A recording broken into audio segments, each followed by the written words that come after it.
Hello friends, it's John Klein III with episode 19 of Shadow and Flame with Magic, the podcast, and we're going to review New Mutants 2011, volume 2011, issue 32, the other issue of Jason Pearson's cover art that I own. So, let's get into this.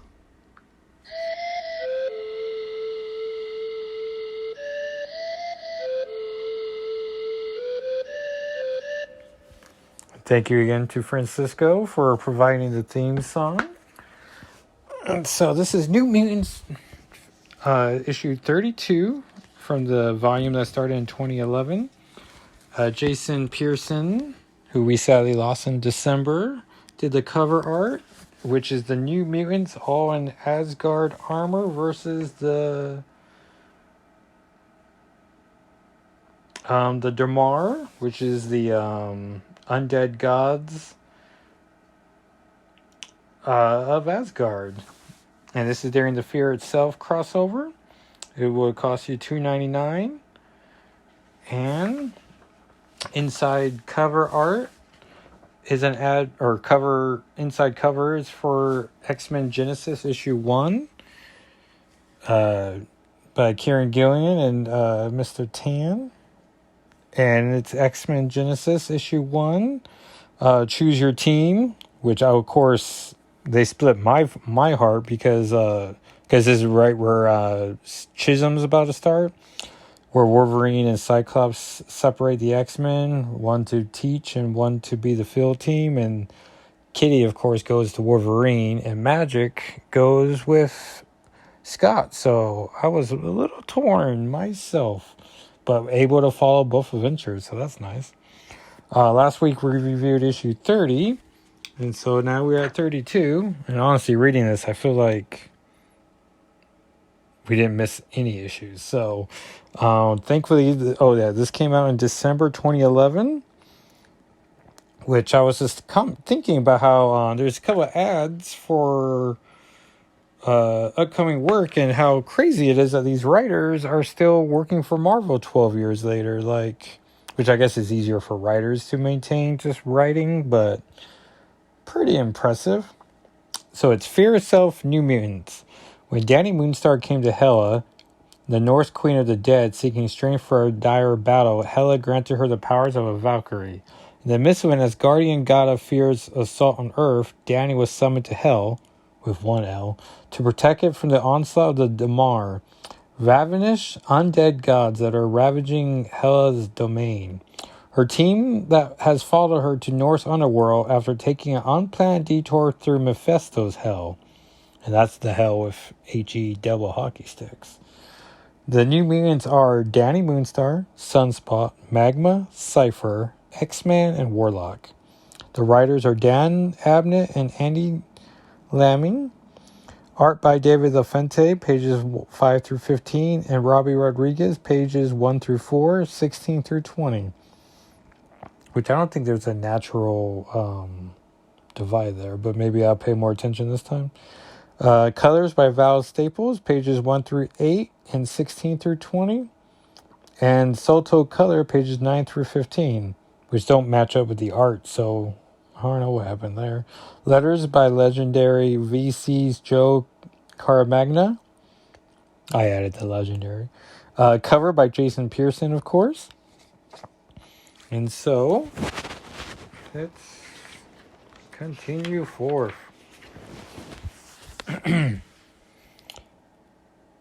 The Helheim, the palace of the damned, they make their last stand. It's too late for the rescue they came to attempt.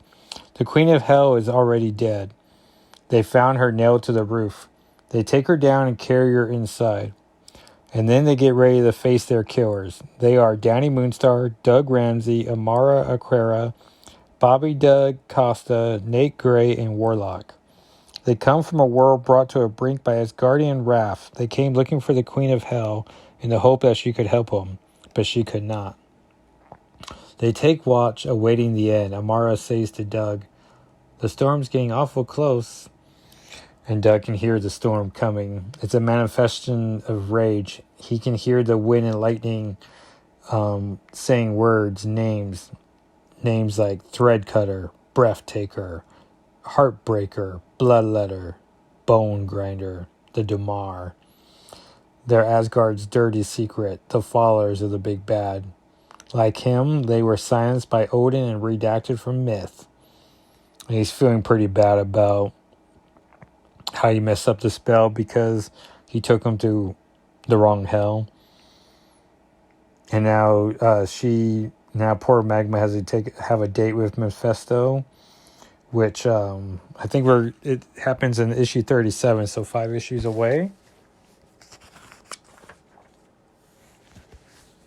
Meanwhile, and Bobby says to Nathan, "Hail's size of golf balls is starting. Bet you're beginning to wish you hadn't come along for the ride, huh, Senor Gray?" And Nate's feeling pretty bad because he's at an all-time low. He's got nothing, not since Sugar Man burned him out. He's at a subpar PK that he can't even focus worth a damn. Then Bobby gives him the advice that Xavier taught him. A dot, a spot, a circle. When I came to Xavier's school when I was a genuine new mutant, the professor taught me to focus my powers. You pick a symbol to visualize, something really simple like a dot, and key your power into that. So, Xavier did manage to teach one lesson instead of while he was too busy raising student soldiers or children's soldiers. And then Warlock comes in to interrupt that dangers afoot. There's an ad here for Captain America, the First Avenger, making a collab with Lano Forest Premium. America's favorite 1 pound deli pouch. Which I haven't even heard of that, but alright. And the Dumar have arrived. The issue is called The Halls of Hell. There's a awesome ad here for Spider-Man Edge of Time, which I never got to play because Fallout 3 killed my PS3 with the yellow light of death. But I was able to play Shattered Dimensions, which came right beforehand, and that was a superb Spider-Man game. Which I always found weird that they went with present-day Spider-Man and then 2099 Spider-Man instead of having Noir. And then, I understood why Ultimate Symbiote Spider-Man didn't make the cut. And then tiny on here is X-Men Destiny, and it was available on the Wii, Nintendo 3DS, Nintendo DS, PS3, and Xbox 360. And then Domar are just attacking away. Magma tackles Doug to safety. Meanwhile, Warlock's putting Sunspot and Nate Gray into a cocoon. And now we have a big ad for X-Men Destiny, which his whole thing was that you could choose 3 characters with powers and then, play the game through different modes, making choices. And I want to say Mike Carey wrote the story for it, but and unfortunately, probably because it's a licensed game, it's not on the PlayStation Store anymore. Plus, it's a PS3 game. But I want to say people enjoyed it. I want to say Kitty Pryde, like X-Men Legends 2, had like an item in the game, like the Shadowcat armor. But that was her only presence in the game, so I was never too bummed about missing it besides just wanting new X-Men video game content. It'd be nice if the PlayStation Store had the Konami game on there, because I would love to play that.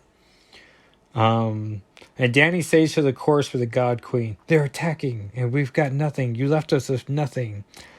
And you hear the crow that's been bothering her goes like, "Honk! I wasn't talking to you. I was talking to her. How dare you drag us into this and then die and leave us to face the music? God help us. What are we going to do? Ew, don't eat her. She's not roadkill. She's..." And then the crow just goes into hell's mouth. Oh, that's so wrong. You just hear, "Quack! Unpleasant and foul tasting. You're actually not dead? You're actually going to get mad at me over literal mortal realm concepts? I quack!" Excuse me, I haven't had any time. When they first attacked, I knew I didn't stand a chance in a straight fight. I needed time to devise a counterattack. So while I did that, I needed someone to safeguard my soul. You sent me your soul? You trust me to look after your soul? Don't get mushy. Absolutely not. I sent you my soul and Raven guy so that quack give me strength. No, so that you could return it.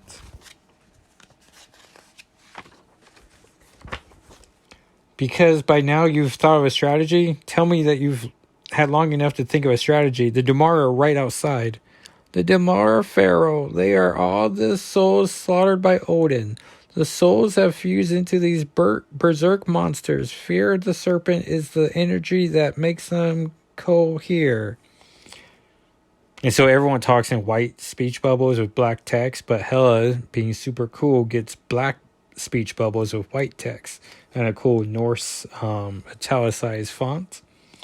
They personally rage, anguish, and fury of Odin's enemies. They want to level hell, then break out and join the serpent on Midgard. His activity of your world draws them like moths to a flame. They need your living souls to break the magic binding them to hell. And despite the profound contemplative opportunities afforded by a spell of death, I still have no idea how to defeat them. Can't you even help us slow them down? Oh, I can do that. There's an ad for the Marvel Superhero online game that I attempted to try to play, but I could not get Kitty Pryde to unlock for me in a 3-day period, so I gave up on that pretty quickly. And then we get an awesome splash page. Maybe this is page 9 where the art changes. But all the New Mutants get Asgardian armor, sort of like the amazing Paul Smith Asgardian Wars. And Art Adams doing the other half of Asgardian Wars, which is a huge X-Men New Mutants Asgard crossover. And Amara's like, so this is new and exciting. And Nate Gray says, does this kind of thing happen to you people a lot? And so then they attack the Damar. And another cool splash page. We get a double page ad for Harley Davidson motorcycles. The meek inherit nothing. No cages. Which, has anyone ever seen a double page ad for Harley Davidson and went, you know what? I'm going to put this comic book down. I'm going to buy me a motorcycle. Like, this did it.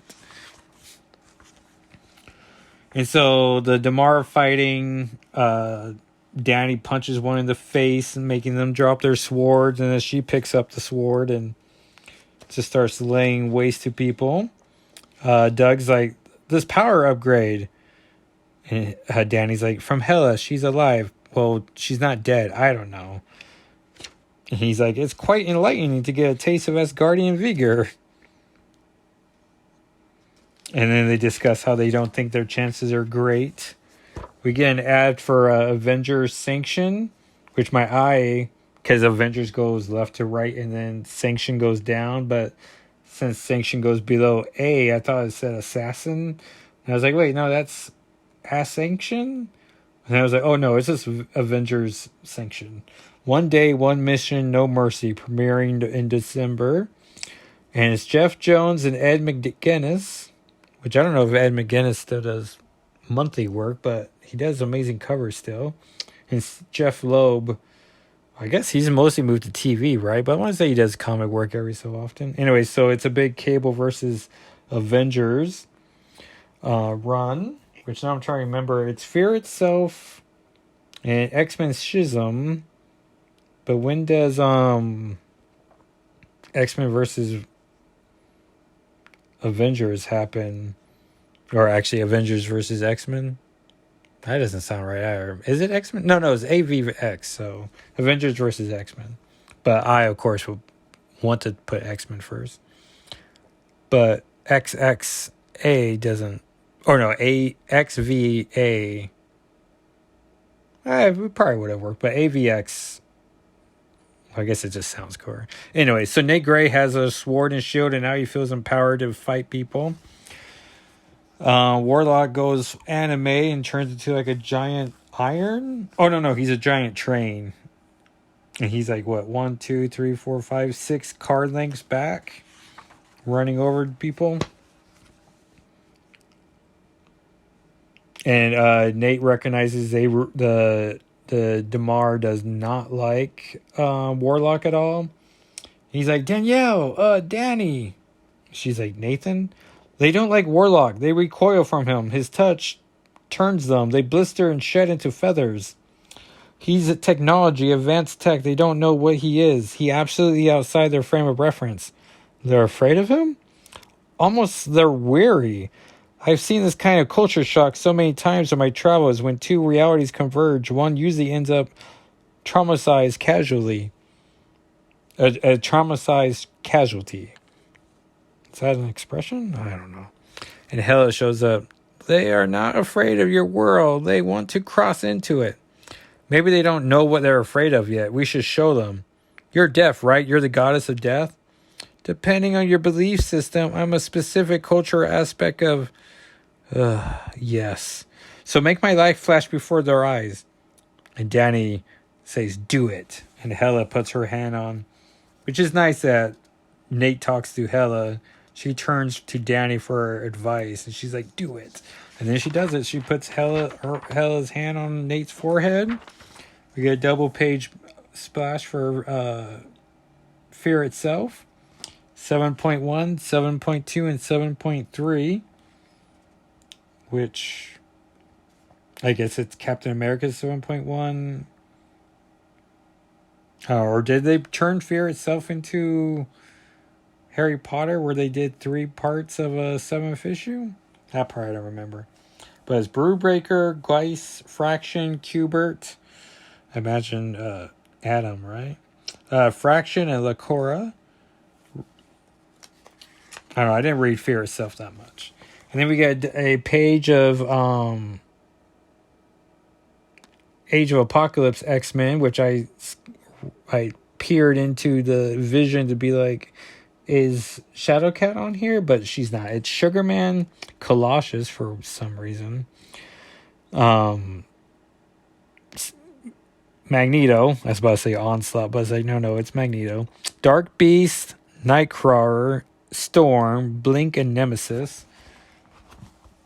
And the Damar look up and then they're just scared. And they're scared and confused, and they have no reference for anything. They're ancient, and they're not aware of what's been going on in the short time that humans have been on Earth. And so they just walk away. Oh no! I dropped a comic. That's embarrassing. And so they just vanish, as they're more scared of the unknown than they are what they can grasp. There's a page here for the Marvel adaptation of the TV series Castle, which is like, all right, a show I've never gotten into. I don't know if it's because it was on ABC, and we don't typically watch ABC shows, but as soon as I said that, I'm like, well, no, we watch Lost, of course, and Revenge, a show that I should have stopped watching many a time, and then just committed to watching it till the end. It's just one of those shows. It just bugs me, like the CW's Flash, where like they get all this forward momentum, and then because they got to do 23 episodes, like they spend 4 episodes by regressing the plot or the characters, and then have to rebuild from there. Where it's like, man, if you were just 18 episodes, I wonder if this would be a much better, tighter show. And Danny's like, is it over? This is over. The outside outcome of the greater conflict will be the serpent is still undecided. The conflict calls me. I cannot have distractions around me when I go to Asgard's side. Go home.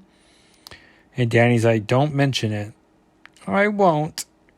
And then they're back in Utopia. And Danny says, and she didn't. And then we hear a voice off screen or off panel. So you're back. how was hell? And we see Magic is a prisoner of Utopia, which I'm forgetting why that was. Oh, was it because she's getting punished for turning Colossus into Colossus? Probably. And it says next, Schism. And the next issue is just the New Mutants on the road, having a good old time. And then back cover ad, inside back cover ad is Incredible Hulk 1, Ripped Asunder, The Man and the Monster are one no more, from Marvel architect Jason Aaron and legendary artist Mark Silvestri. And it's the Hulk all ripped, and also his hands are all bloody. So what's that about? And Jason Aaron, of course, is finishing a 6-year run on the Avengers or something? And back cover ad is for Avenging Spider-Man #1 by Zeb Wells and Joe Mad, which I didn't know he came back, but big fan of not Danger Girls. I mean, Danger Girls was fine, but Battle Chasers, which I remember 2 years ago, treating myself to Battle Chasers on PS4 and enjoying the game a lot. And then I got into this dark dungeon and I could not turn on lights or anything, and I don't know, just lost all interest in being I can't progress in this. How do I wasn't sure I was going forward, not going forward. And then I guess the game's built on what do they call it in video game where it's all random maps every so often, and so I couldn't watch YouTube videos and be what do I do? And most reviews I found did not even reference it, so I'm well, that's irritating. And Avenging Spider-Man's when Spider-Man was on Avengers, and it's essentially the modern day Marvel team up. The ads say, "My friends can beat up your friends," and it's Red Hulk, Wolverine, and Spider-Woman. And that was New Mutants 2011 issue 32. And I'll take a picture of Magic in her prison cell. I want to say she's willingly there. She could escape if she wanted to. Well, no, because I think this uniform she has her in, or costume, prison outfit, is power dampering her powers. But still, Magic in the comic, so I bought the comic. And issue 32, not bad. A quick throwaway tie-in. Who knows what happened in issue 31? I guess they found Hela. But thank you so much for listening. If you want to give the podcast a follow or subscribe and a rating, really appreciate it. 5 stars would be nicer. You can follow me on Twitter and YouTube as Jackal SIII. On YouTube, I just uploaded a video of me winning with the Clint Barton Hawkeye costume or skin, and so that was pretty nice. Let's see here, and then you can follow the blog at Twitter. No, you can follow the blog at shoutandflamewithmagic.com. You can follow the podcast on Twitter and Instagram as SNFWM, and come back for next week when I review Excalibur issue 41 as I celebrate my 41st birthday next week.